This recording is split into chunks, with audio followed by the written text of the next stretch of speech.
ក្នុងពេលដែលរបស់លោកលោកស្រីមានកិច្ចការទៅរកចាំយូរលោកខាងដើមជាប់ប្រាប់ថានឹងធ្វើការសម្ដែងជុតខាងដំបូងជួបពុកម៉ែបងប្អូនទស្សនាទាំងរស់ជុតខាងដំបូងនេះដែរលោកខាងដើមប្រាប់ថាគាត់នឹងទៅបញ្ចេញនូវភាពស្និទ្ធស្នាលរវាងមនុស្សនិងសត្វក្រពើដោយសារយកដងខ្លួនប្រាំរបស់គាត់ទាំងមូលទៅដេកសម្រាប់នៅក្នុងសត្វក្រពើមួយក្បាលនេះជូនអស់លោកលោកស្រីនៅកិច្ចការទស្សនាបាទរងចាំទស្សនាទៅមើលថាតើលោកខាងរឿងនេះចង់ទៅមានសេចក្តីសុខតែឬក៏យ៉ាងណា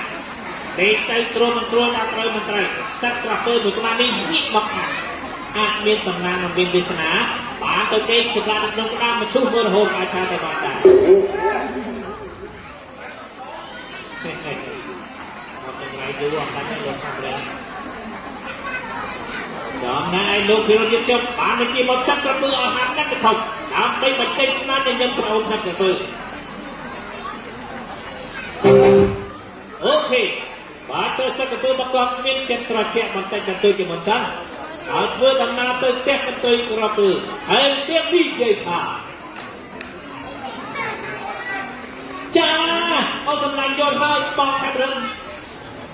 លោកខាងរឿងមើលពេញមកតាមបានទៅ4ផងបាននេះគឺជាអូនសម្លាញ់គឺមានសត្វក្រពើមិនមែនជាអូនសម្លាញ់នៅផ្ទះទេ